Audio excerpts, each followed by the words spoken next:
Good morning, everybody. Welcome to the Daily Huddle on Wednesdays. And this joke that I'm going to start with is especially for Tom. He's painting his office right now. Tom, do you know how to warm up a room after you've painted it? I don't know. How would I warm up a room after painting it?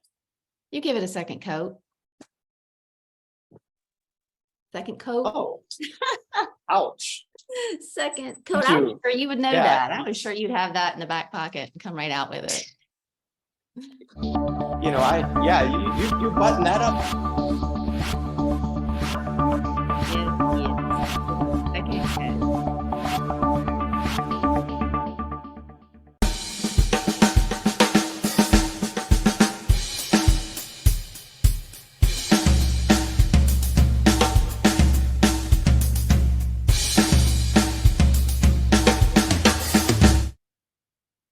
Good morning, everybody. Thanks for joining us today. It's so good to see your lovely faces on Wednesday. I am flying solo today.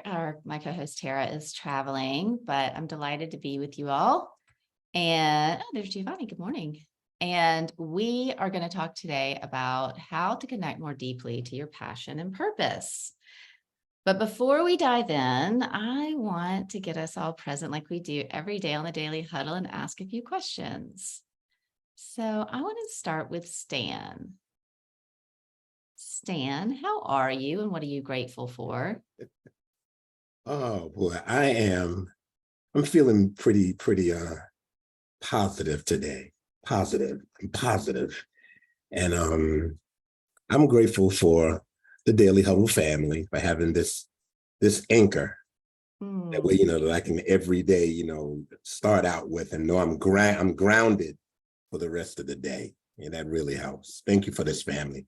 Thank you, Kathryn. Oh, thank you, Stan. I love that. I feel the same way. All right. I am going to ask now, Tom. Tom, what time is it? Well, Kathryn, now that I know it's no jacket required, the time is now. No other time than right now. That's right. Let's see. I think I'm going to ask Chase the last two questions. Chase, where are you and who are you going to hug today? Well, hello to you. I am right here in the present moment, undoubtedly. And I'm going to hug myself today. I need some extra hugs today and plowing through some stuff. So I'm going to hug myself multiple times today. I love that. Thank you, Chase. Oh, you're a lucky guy to get a hug from you. All right. Well, here we go. We're going to dive in today. We're going to dissect passion and purpose and talk about that and how do you connect more deeply to it. I did a little bit of research before this episode because I wanted to see what other people were saying about passion and purpose these days, particularly purpose. And what I found is it confirmed both my beliefs and my experience, which is that purpose starts with passion. You have to be really excited about something for it to turn into purpose. You can be excited about something and it not turn into purpose, but it's rare and likely impossible that you could have a purpose for something that you're not really passionate about. And the other thing that was interesting was that once we find that passion, we need to figure out a way to give it back to other people. And beyond that, what makes it a true purpose is when we can take that passion and figure out how to make the world a better place. So in my mind, there's sort of three levels. It starts with me. What am I passionate about? How can I give that to others? And then how can I use that to help transform the world, to make it a better place? And many of you know that my oldest son has Down syndrome and some other special needs. And when he was born with a congenital heart defect. And when he went in for his first open heart surgery, he was 3 months old. And I'll never forget that day when we walked into the recovery unit in the cardiac ICU. What I saw stunned me. I almost passed out. Actually, it's the only time that I've ever not been fully with it in any of his medical situations. And when I looked down at the bed that he was in, he was twice the size. His body was twice the size of the one that I had handed over to the nurses just a few hours before. He had 32 tubes and wires that were either connected to or coming out of him. And he was on a machine that was helping him breathe, that was breathing for him, actually. And he's in this very big room with all of this machinery, this cacophony of beeps and hums and presses. And when he got out of the ICU, just a week later, he came home on oxygen. And so he had a portable oxygen machine that we had to tote around with us. And then he also had to have a pulse ox machine attached to his fingers to manage, to monitor the oxygen levels to see if they were dropping. And that machine beeped like nothing else. It was like a slight move and it would go off the rails and then it would just start beeping, you know. He also had a feeding tube that he was connected to. So you can imagine just moving him around the room with all of this equipment was really challenging. And I remember creating a spreadsheet for his cardiac medications because I didn't want anybody to overdose him between my mom, his dad, and me, who were all caring for him at the time. And I tell you all this to say, it, like, you might be wondering, how does this connect to purpose and passion? But sometimes life gives you a purpose also. And so in those weeks and months that followed, and even the years that followed, when he was really intensely needing more care, that became my purpose. To keep him alive, to keep him healthy, and to get him to a place where he was thriving. Now, as he got through some of those medical challenges and went on to get a lot bigger and older, and he's doing so much better now, and he's much more independent, you know, keeping him alive and healthy is still there. But it's more in the background. That's just sort of the day-to-day of what I do. But after being so head down with him, and then, you know, him getting a little bit more independent where I could look up, suddenly I realized that actually my purpose needs to grow. It needs to expand beyond just being hyper-focused on his health, his, you know, critical, imminent health. And now it's trying to help him navigate the world. Like, how do I help this person who the world isn't built for, by the way? He moves at a different pace. He thinks differently. He interprets the world differently. His senses operate differently. His biology works differently than mine in many ways. Like, how do I help him navigate this place that he was born into and now, you know, gets to experience? And then even broader than that, how, in terms of how do I make the world a better place? How do I then transform others' thinking and experience of people with special needs? Particularly in Michael's case, because, and you know, I'd never thought about it this way.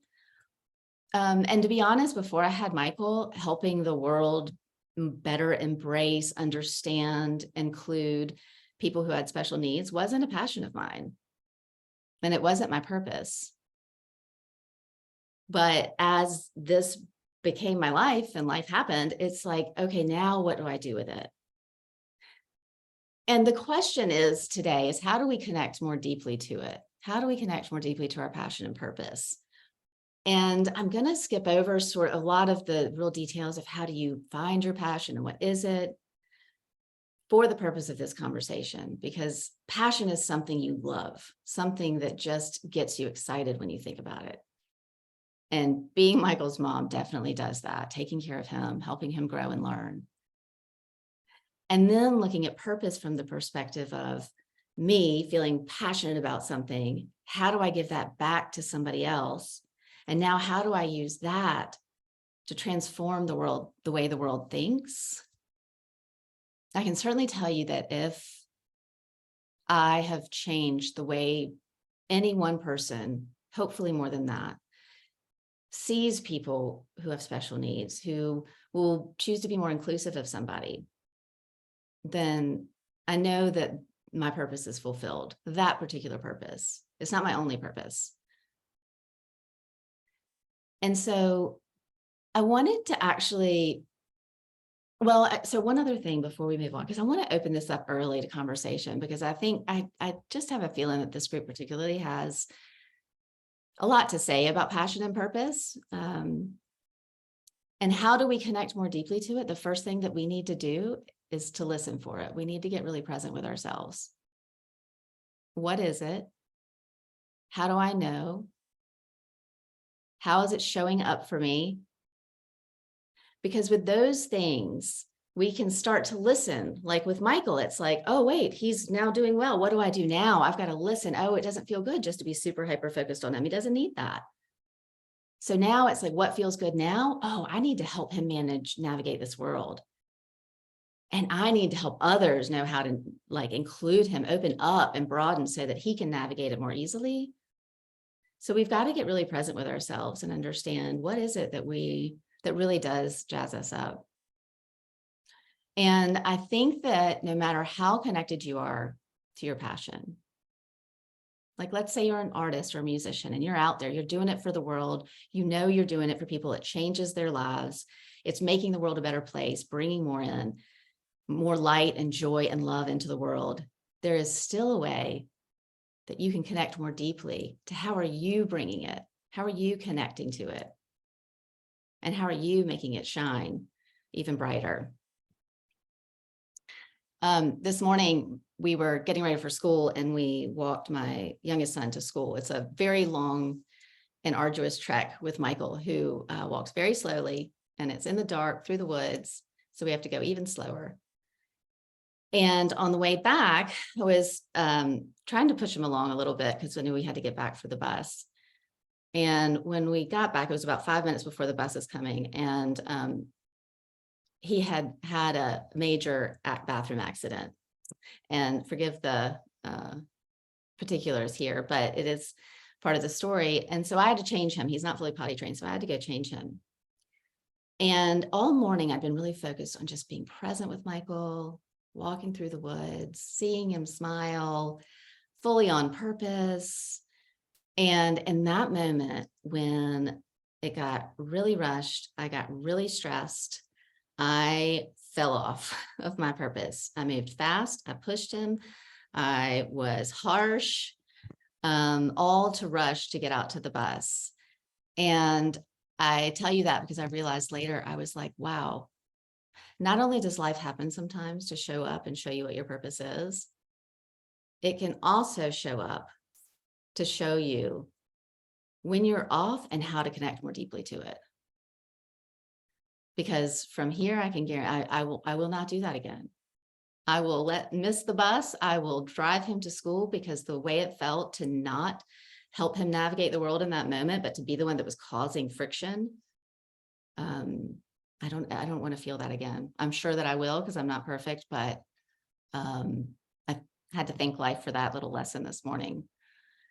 So, okay, so passion and purpose, Daily Huddle friends. I would love to hear from somebody who, or several of you really, just who's experienced that purpose where you really feel that it's something that you're super passionate about. And it also is something you're giving back and you know that it's transforming the world. Because I hadn't really thought about it in those terms to really think, oh, wow. But it's not enough. The things that I love and the things that I'm passionate about, it's not enough just to do them for me. It really does have to be for a larger purpose, something that's going to transform somebody else's life, have them have a better experience, leave them better than where I found them. Waiting, Tom, yes. Hello, Kathryn. Thanks for sharing your story. It's always very inspiring. You talk about purpose, and you made mention that, sometimes life happens and you get forced into a purpose. Sometimes you start out with your passion and then you identify your purpose. Sometimes purpose lands on you and then you tap into your passion. I think to answer your question, two quick things. One is just coming from the military side. I had gotten off of active duty and I thought my career, my life was going civilian, new direction, that sort of thing. Mhm. And then, what was happening in Iraq and Afghanistan and all the casualties in the Army and the Marine Corps, and especially in the tank community, it was very clear the need. And so that purpose was defined. Mhm. And then, having been someone trained in that area, it was very, very clear, okay, what do I need to do? And who will I potentially impact? Mhm. And then beyond that, hopefully there's a broader type of, positive outcome through that. The flip side, I identify very closely with you as a parent. So, and I know you know this, but my daughter having her medical conditions, and then you realize that, okay, I'm falling into a new purpose Mhm. as to how to how to support not just her but her brother, and it's different. It doesn't have the clarity that the military was super clear, Mhm. Mhm. almost too clear, because then when it was over, then it was a very abrupt, okay, now I need to transition back out of it. It's not something that you could really tap into and then evolve with the purpose. Right. So in some ways it's much more challenging with my daughter Caroline, to tap into the purpose and how to do that. But the flip side is, this is a long term for the rest of our lives, and it will evolve as we go forward. Yeah. Well, there's several great points you're raising. One, it's not always that clear. I used to say that when we were in the hospital, it was almost easier than when we got out. You've got adrenaline, you've got a singular focus, you've got all the support in the world. Nobody cares if your laundry's done or if you turned in that work item. It's a very focused, but when you get out, it's like that all goes away, and suddenly the decisions and the choices come back, and it gets muddier. Like, wait, what is my purpose? And the other thing is that this term life purpose is hard for me. It feels very big and very almost fixed. And it's like, I feel like you're lucky if you have it. I don't feel like I've had that one singular, this is my life purpose. And so sometimes I have to bring it back down to the day. Like, what's my purpose for today? And I know at the very heart of things, I want to be a good person, I want to be kind. And that can be a place to start. But today, what's my purpose? It's to breathe, relax, be calm, and support those that I show up with, Well, can I ask you a question then? You made a comment a few minutes ago about this morning with Michael and getting him off to school, Mm-hmm. and you're learning how to stay focused. So then as you talk about, a daily focus on Mhm. purpose, it sounds like it's then you're just recognizing that, some days you may not, have that clarity or that longer term view. And it's just, helping yourself get through the day, but still be, grounded and connected to your purpose and in some meaningful way. Yeah, absolutely. Honestly, today, what that shifted to is forgiving myself. How I want to be really kind and generous with him, but I've got to be the same to myself. I messed up. It was not a good morning at that point, but I've got to exercise that same, hold myself to the same standard. I want him to forgive himself. I want to forgive, so it's like, yeah, it shifts, but I think there's an underlying purpose there of like for me, it's being a good person, showing up, being present, and then letting life happen and move on. Yeah. Thanks for that, Tom. It's really great. Sure. Thank you. Yeah. Gio, I'm so excited to hear what you have to say. Haven't heard you on here in a while. Hi, Kathryn. Thank you, Kathryn. And good to hear you, Charles. Mm. That what I'm getting from today, and I really love it. And first, Kathryn, thank you for sharing your life with us, with me. Every time I get a little slim of your life, I get just really inspired by you. Mm. What I'm getting from today's conversation is that I'm going to say it in a loose way, right? There's a large purpose, surely, in life. There is a daily purpose for me to look at. Then there is a purpose that finds me. And then there is a purpose that I find, that I create, right? That's what I'm getting from today's conversation. And if I was going to reflect on the way I looked at it, I like what you were pointing to. It's such a lifetime view. It's such a lifetime conversation. It continues to shift for me. At some point, yeah, purpose continues to shift for me. Mhm. And I find love in the purpose that has found me. I have found how to love what I never thought about loving. And that has made my life bigger. And at the same time, I have found a way to continue to create my own purpose and to kind of include both in my life. And as I include both worlds in my life, it certainly is a roller coaster. Sometimes I'm happy about it, and sometimes I don't like it. And so, I'm a roller coaster. Sometimes I'm passionate, sometimes I'm sad. But what I see is that the discovery or the journey of the continuous journey to connect with the purpose that find me and the purpose that I find, it's fulfilling. That's what I wanted to say about the conversation. I love that. Yeah. That's sort of an assumption I made that you are fulfilled. One is fulfilled by living out either of these ways the passion shows up or purpose shows up. But it's really great to name it because you're right. I'm passionate about it. And now I'm doing something and it's impacting somebody else. I'm not just passionate and excited anymore. I am now fulfilled. Yeah. I love that. Thanks, Gio. Yeah, thank you. All right. Cece, you're up. Good morning and thank you so much. What I'm getting out of this conversation is the purpose. Like my purpose is evolving as I grow and learn more things about myself, and the time that I'm choosing to take to allow God to reveal to me the areas that need to change.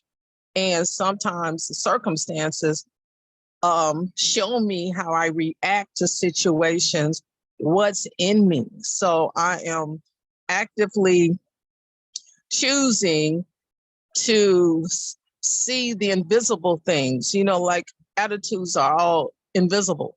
And so to work on those things that I can't see, that other people can see in me right away. So my purpose today is to serve and give kindness to other people and to serve in the capacity of local government.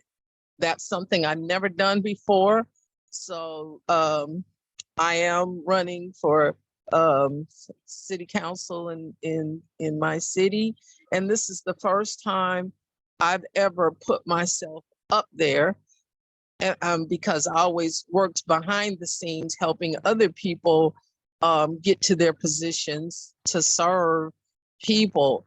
So this has been an evolving, change within myself to grow bigger, be kinder, and expand my territory so that I may be of use to somebody else, as well as put in extra programs for people who need it more. Not saying nobody needs it, but mental health, neurological problems, all that is not really being really addressed to the level where it could be in our community. Right. So, and I know this because I'm getting to know the people in the community, and these are areas where people just put that to the side, and it is important for us to put structures in place for the people who really need it.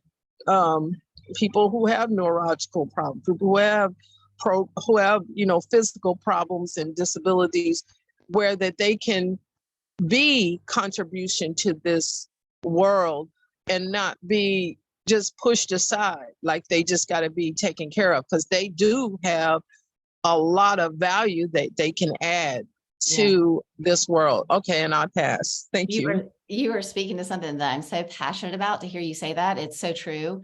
And it does start at that level. And Cece, what you inspire me every time you speak, because you just keep opening your platform. I hear you saying that, like you first stood on a stage to do the comedy, and now you're going out and the way you stretch yourself and grow yourself, I'm just amazed by it. I think there must be some purpose in there, as you connect to it. So anyway, I just wanted to tell you how much that inspires me always to hear you speak about it. Thank you. Chase. Yes, what a juicy topic. I have to go so quickly. I feel like I can talk about this for 20 minutes. I found my passion and my purpose at a very young age, and it has followed me around and taken me around the world, and seems quite obvious to me what I'm here to do in my soul. Mm-hmm. When I look at you, every time I think about you and your story, I think, well, I believe that you were given this somewhat challenging life to grow yourself, because you have such a big heart, and you're so detailed on making sure that this human has the highest level life that he possibly can. And within that, a passion or a particular purpose, although it may be laced through your son, I believe that you should always have something that's outside of the situation that keeps you strong and keeps you at a high level, whatever that is. Everybody knows what their kid loves. Like, what does your kid love? Oh, my kid loves chocolate ice cream. You're like, okay, what's going to happen every time you give that kid chocolate ice cream. The levels he or she is going to get to. And that's how I found my passion, because when I started doing it, not only was I at a higher level inside, my blood was flowing differently. My face was being held differently, but the actual reaction of others when I opened my mouth to sing or to do things, it changed everything. And I thought, wow, this is my superpower. It feels good inside and outside. Wow, that's incredible. I didn't verbalize it that way because I was a young boy when I figured it out. But in general, even if I could show you the video in my mind of all of you when I was singing, it was a magical thing to me, not because of maybe actually what I was doing, but what I was feeling inside as I looked at all of you who I highly respected. I was like, wow, I'm doing something now. This is changing the vibration. So I would say pay close attention to the actual 360 vibration. And when that happens, that's when you're closest to your passion and your purpose. Yes, I love that, Chase. Thank you. And yeah, you're also, you're bringing up something really important just that I'll touch on, which is like, I also have these other passions that I love. When I first had my kids, I had this passion for creating and building a business and transforming lives through all the things that I created. And then I had to figure out how to merge those two because they existed so separately.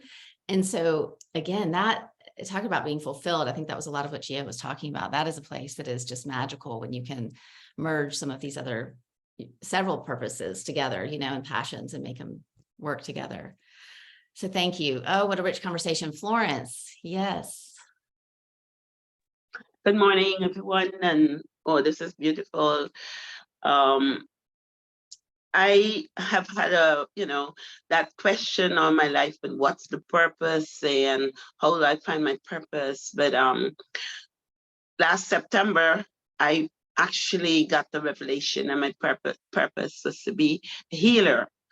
But I realized that this healing was not just in a matter of, you see someone with a blind, and you just try to heal, say something, or do something to try to heal the blindness or whatever, like when, the story in the Bible of Jesus healing the blind and all of this.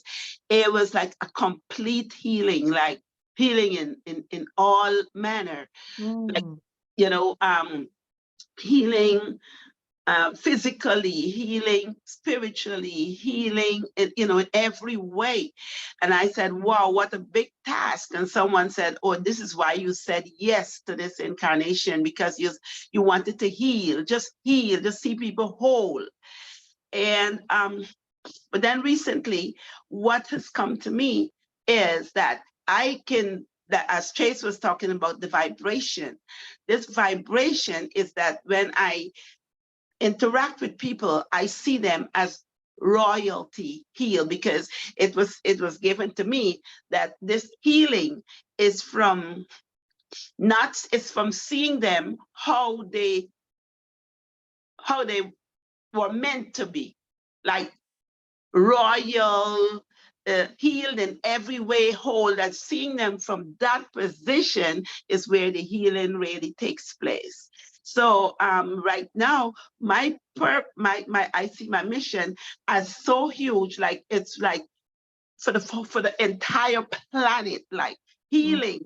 And I'm able to, as I go along every day, heal, like in my thoughts, I'm thinking about the planet and the healing, bringing balance back to in the you know, just in my thoughts, vibrating that healing for the planet, healing for every person that I meet, seeing them as royalty, seeing them in their true, you know, dynamic where they were supposed to be. If they're on the street, then I see them, I say, oh, be they lifted up, like I, you know, help them to remember, help them to, so I'm living my purpose. I can hear it in your voice. I can feel the passion coming through the screen, and I think it's amazing. It is a clear example of something you can see transforming the world, making it a better place, and it just emanates from you. Thank you for sharing that. Thank you.